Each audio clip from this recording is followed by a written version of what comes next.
Well, some good news for farmers facing disasters is the passage of a new farm bill. Congress finally sent the bill to President Barack Obama's desk this week.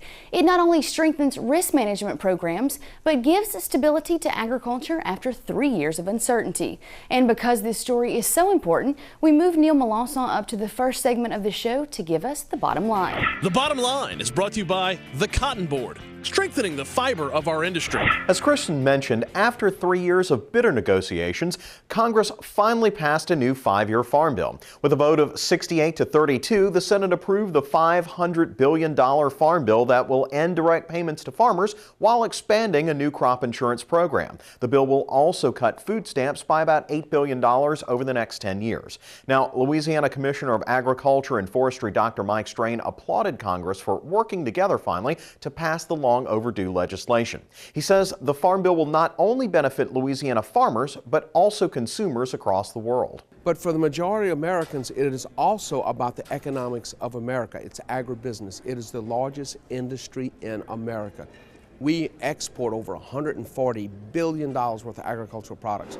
We have a positive balance of trade of over $42 billion. The importance of agriculture is not only about food and fiber and all those things that you and I take for granted, but it's also about the business of agriculture. It is about the economics and business of America. Now, Louisiana Senator Mary Landrieu, who voted for the bill, said it was an important step forward, and while it does cut direct payments, it still protects the state's sugar industry and the 16,000 jobs associated with it. As soon as the Senate passed the bill, USDA Secretary Tom Vilsack said his department was already working on figuring out how to implement the bill. And Kristen, I guess that's one of the things that concerns me, because we've had issues with them implementing the farm bill before. And the other thing being, without these direct payments, other countries subsidize their crops. And as Commissioner Strain said, we do export a lot, but it may not be on a fair, competitive level. I'm sure that he's certainly glad that they do have some sort of certainty in terms of a farm bill.